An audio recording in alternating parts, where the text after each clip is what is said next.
Strongsville, Ohio, Amerika Serikat. Wilayah ini banyak diketahui sebagai lokasi ideal untuk dijadikan tempat tinggal. Cuacanya bersahabat dan jarang terjadi tindak kejahatan. Bahkan di wilayah ini, meninggalkan rumah dengan kondisi tidak terkunci sudah biasa dilakukan. Di tempat ini ada rumah yang lumayan besar. Rumah itu ditinggali oleh sebuah keluarga. Sang ayah bernama Bruce Pleskovic dan sang ibu bernama Melinda Pleskovic. Pada tahun 1992, Bruce dan Melinda menikah. Dari pernikahan itu, mereka memiliki 2 anak perempuan dan 1 anak laki-laki, yaitu Megan, Anna, dan Kyle. Namun Kyle yang sudah berumur 18 tahun menderita Down syndrome. Bahkan Kyle tidak bisa berbicara akibat menderita kelainan mental itu. Si ibu Melinda yang lahir pada tanggal 5 Januari 1969. Berprofesi sebagai guru matematika di Strongsville City School. Dia juga menjadi pelatih sepak bola di lingkungan tempat tinggalnya.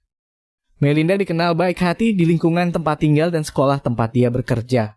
Murid-murid sangat mengidolakan Melinda. Keluarga serta teman juga sangat menyukai wanita itu. Walaupun Melinda memiliki anak yang berkebutuhan khusus, dia berusaha keras untuk memberikan yang terbaik kepada Kyle. Orang-orang di sekitarnya sangat terharu menyaksikan kedekatan ibu dan anak ini. Meskipun Kyle tidak pernah berbicara, namun Melinda sangat memahami keinginan dan kebutuhan anaknya itu. Di tahun 2016, Bruce dan Melinda mendapat kabar jika Anna telah hamil. Ayah dari anak yang dikandung Anna adalah pacarnya yang bernama Jeff. Mengetahui berita ini mereka cukup bahagia, karena tidak lama lagi akan mempunyai cucu. Tapi di balik itu semua ada kekhawatiran yang dipikirkan Melinda. Anna dan Jeff belum memiliki penghasilan yang cukup. Sepertinya mereka belum siap untuk hidup mandiri di saat bayinya lahir nanti. Jeff hanya bekerja sebagai teknisi di sebuah perusahaan kecil, sedangkan Anna bekerja sebagai pelayan di restoran Applebee's.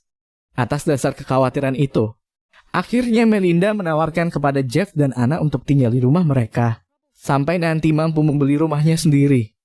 Bruce dan Melinda merasa tidak tega jika anak menantu dan cucunya harus hidup dengan tidak layak.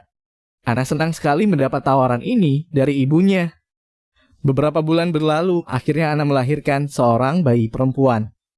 Keluarga Pleskovic pun lalu bersilaturahmi dengan keluarga Jeff. Tidak lama kemudian, Jeff yang selama ini tinggal bersama orang tuanya pindah ke rumah keluarga Pleskovic. Kepada Bruce dan Melinda, Jeff mengatakan jika sebenarnya kedua orang tua Jeff tidak menyetujui hubungannya dengan Anna. Tapi karena Anna hamil dan sekarang sudah melahirkan, akhirnya orang tua Jeff berusaha merelakan hal itu. Baru beberapa hari Jeff tinggal di rumah itu, muncul kejadian janggal saat Jeff dan Anna di ruang makan. Dari jendela Jeff melihat 3 orang pria seperti sedang mengawasi rumah mereka dari kejauhan. Ketiga orang itu berdiri di kegelapan tidak jauh dari hutan. Kebetulan memang rumah mereka berbatasan dengan hutan. Awalnya Jeff tidak ambil pusing. Tapi lama-kelamaan 3 orang misterius itu semakin mendekati rumah mereka. Dia kemudian memberitahu Anna tentang hal ini. Anna pun kaget dan tidak tahu siapa orang-orang itu. Anna kemudian menghubungi pihak kepolisian untuk melaporkan bahwa ada 3 orang tidak dikenal memasuki wilayah rumah mereka secara ilegal. Tapi sebelum polisi sampai, 3 orang itu sudah lari ke arah hutan lalu menghilang. Diperkirakan mereka melihat mobil polisi yang datang. Petugas kepolisian berusaha melacak, tapi tidak menemukan apapun. Akhirnya polisi meminta jika kejadian seperti ini terulang lagi segera melapor. Tidak lama Bruce, Melinda, dan Kyle tiba di rumah, mereka kaget dan heran mendengar kabar tersebut. Karena selama bertahun-tahun mereka tinggal di rumah itu, sama sekali tidak pernah mengalami kejadian serupa. Beberapa bulan kemudian, tepatnya pada bulan November 2016, Anna sedang di rumah berdua dengan putrinya. Tiba-tiba Anna mendengar suara handal pintu diputar. Awalnya dia mengira mungkin Jeff atau orang tuanya yang datang.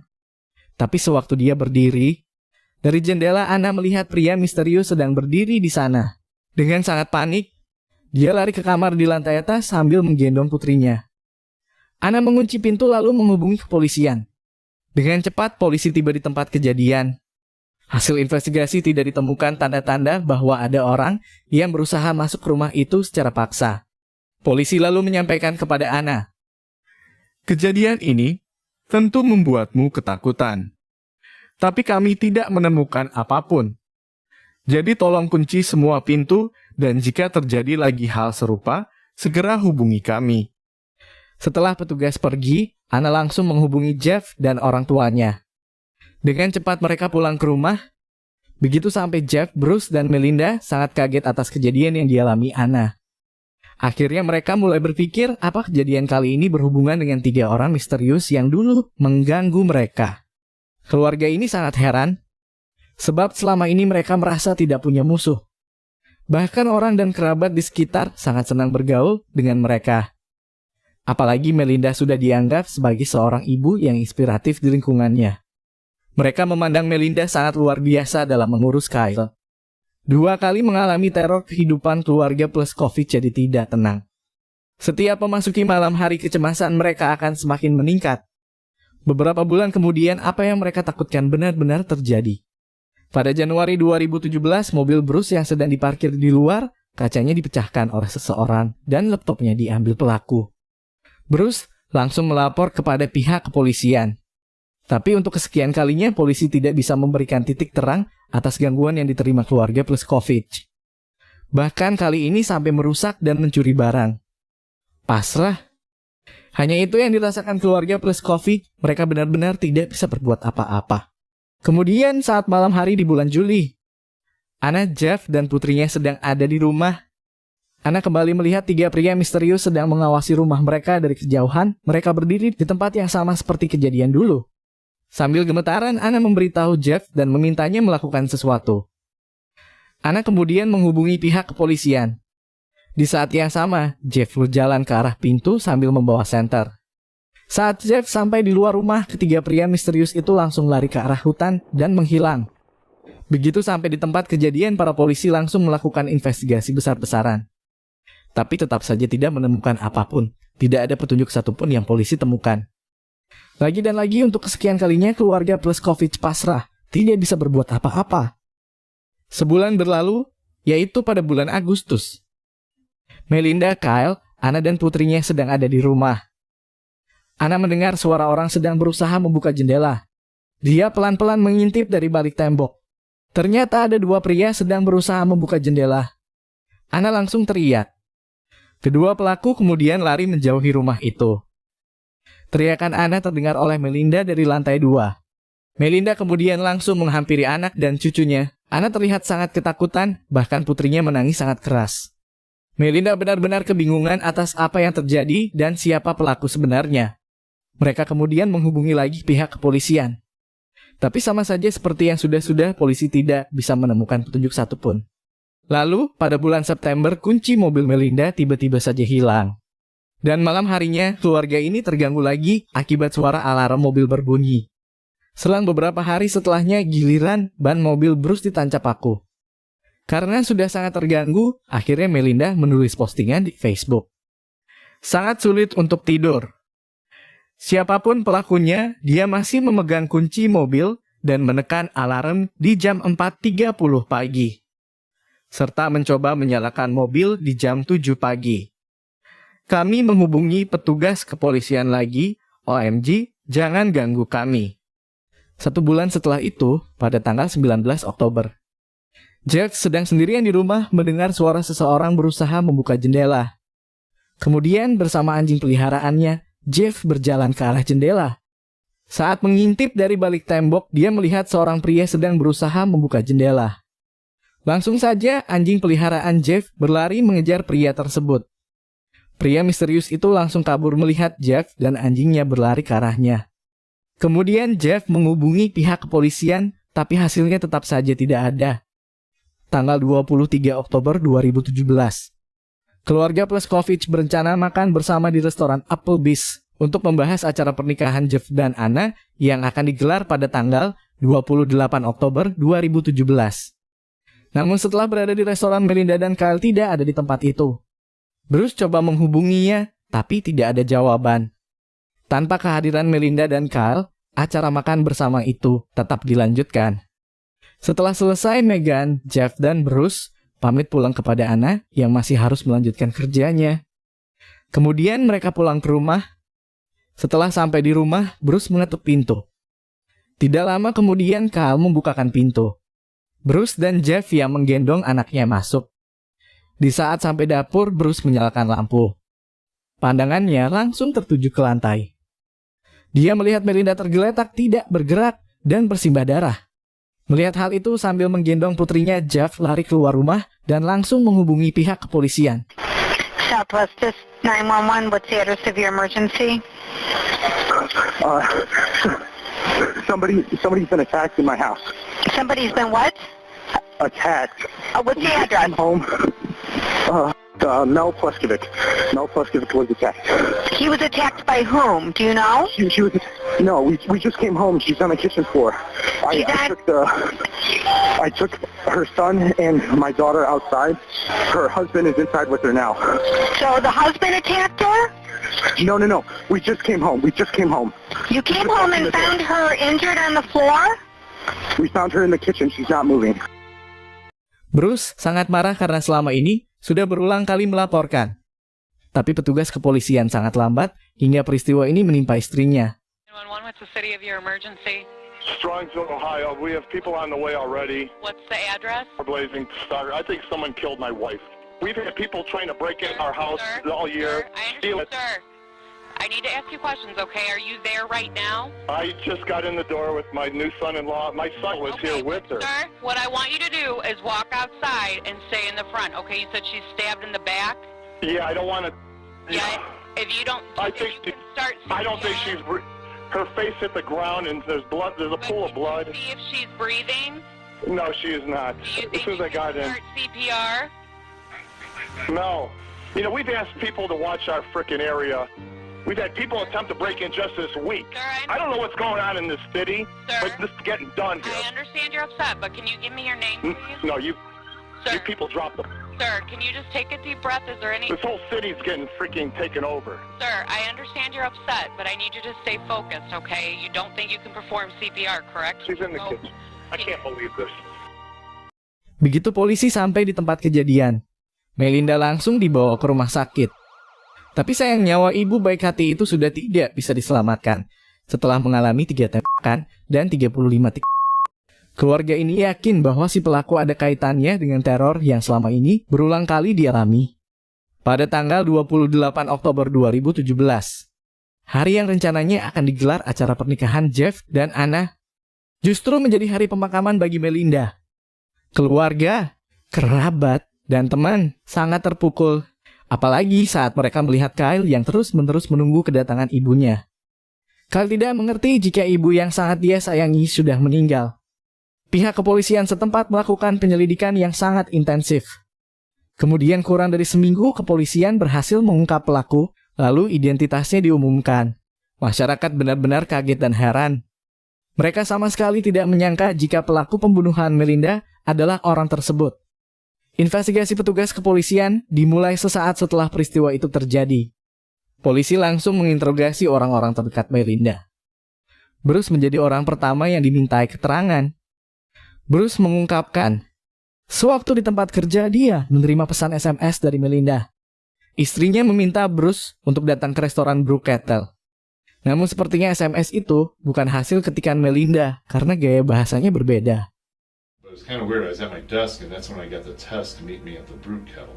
And if you saw the statement I wrote tonight, it makes no sense that Mel doesn't meet you at Brook Kettle.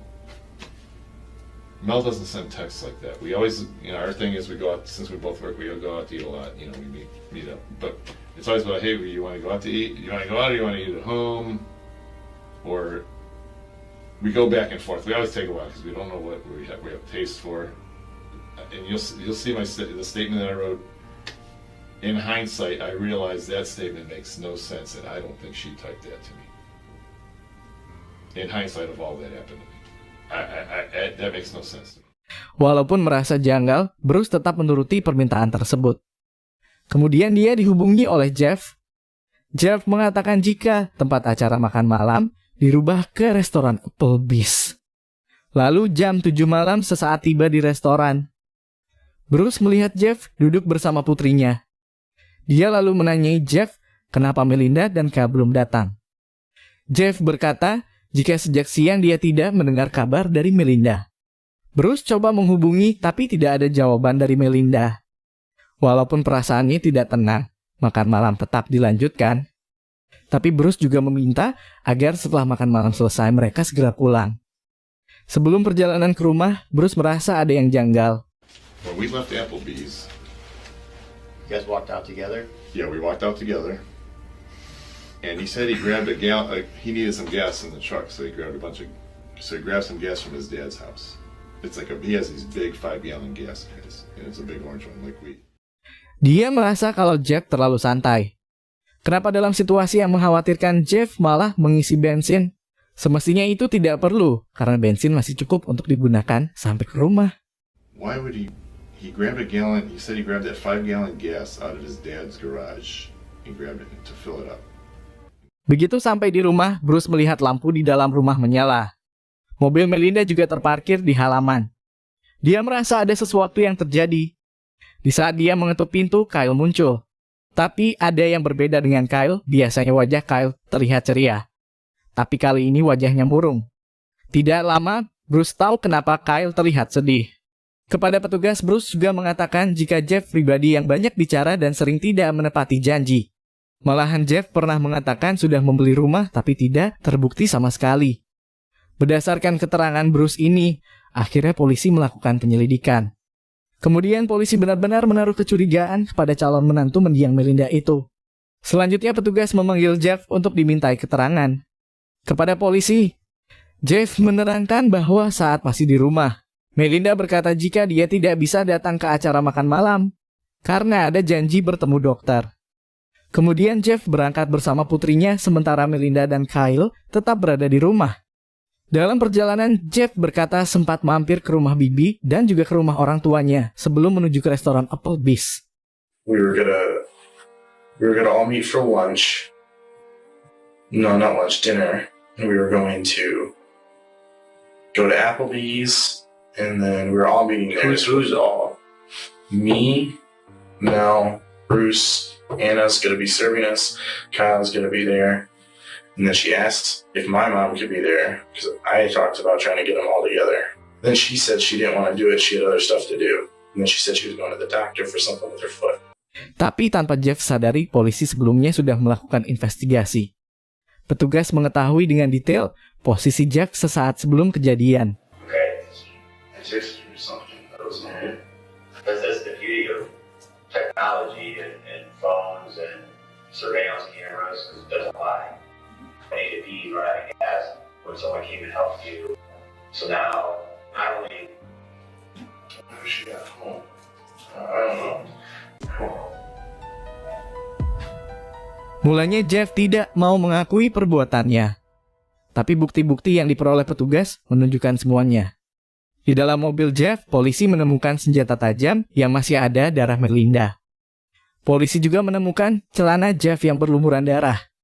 Setelah ditekan lagi oleh petugas dan dengan semua bukti yang ada, akhirnya Jeff mengakui semua perbuatannya. After that, that's where it was like, I don't really exactly understand. Everything's all like blurry. I don't know. It's kind of just like I lost control, I think. Lalu dia ditetapkan menjadi tersangka. Petugas kepolisian pun akhirnya mengetahui jika semua gangguan yang dialami keluarga plus COVID selama ini adalah ulah Jeff. Dia menyewa sejumlah orang untuk melakukan teror kepada keluarga plus COVID. Bahkan pernyataan Jeff tentang orang tuanya yang tidak menyetujui hubungannya dengan Anna adalah bohong. Orang tua Jeff sebenarnya sama sekali tidak ada masalah dengan Anna maupun keluarganya. Motif kenapa Jeff melakukan semuanya ini masih belum terungkap dengan jelas sebab dia tidak memberitahu petugas. Pihak kepolisian menduga Jeff melakukan ini untuk menutupi semua kebohongannya. Sebab sebenarnya Jeff tidak pernah mempersiapkan apapun untuk acara pernikahannya. Di sisi lain, Melinda sering menanyakan tentang hal tersebut. Namun masyarakat menduga jika Jeff adalah psikopat yang manipulatif. Karena sejak Jeff menjadi bagian dari keluarga itu, dia diperlakukan dengan sangat baik. Tapi justru malah melakukan banyak teror terhadap keluarga itu. Sehingga dugaan polisi tentang motif Jeff dianggap kurang tepat. Semua orang sangat marah karena kebaikan keluarga, khususnya Melinda, justru dibalas dengan kejam oleh Jeff. Apalagi dia sudah membuat Kyle harus menjalani hidup tanpa ibu yang selama ini merawatnya. Di persidangan, Anna meminta agar Jeff dihukum berat dan tidak diberi kesempatan untuk bebas dari penjara. The point is, Jeffrey Scullin should never be allowed to walk free again. Because of his heinous crimes, my brother lost the best mother a child with Down syndrome could possibly have. Jeffrey needs to never have the option to inflict this pain on another human being again, because he most definitely will kill again. He is a manipulator, a pathological liar, a thief, a sociopath, and above all, a sadistic murderer. He shows no remorse and deserves to spend his days away from the innocent. Sincerely, myself, Melinda's daughter, and his ex-fiancé. Akibat semua perbuatan yang sudah dia lakukan, hakim yang memimpin sidang terlihat sangat kesal. Kemudian Jeff divonis hukuman penjara seumur hidup. You shot her 3 times and stabbed her a minimum of 35 times. You did so while her son, Kyle, who has Down syndrome, must have been or was in the home. You did so with your own daughter and her granddaughter, Aurora, close by.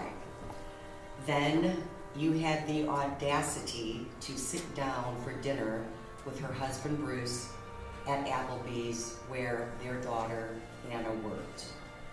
Then you returned to the scene of your vicious crime and allowed Bruce to go into the home.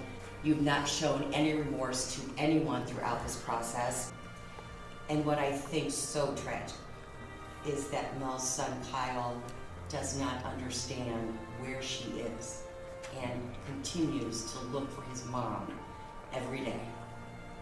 That is so sad. And you did that. Demikianlah peristiwa pilu yang telah dialami oleh keluarga Blazkowicz. Semoga kehidupan mereka selanjutnya menjadi lebih baik, terutama Kyle. Semoga Kyle bisa terus ceria di tengah keluarga dan kerabatnya, meskipun sang ibu sudah tiada. Terima kasih sudah menonton video ini dari awal sampai akhir. Sampai jumpa di kisah berikutnya.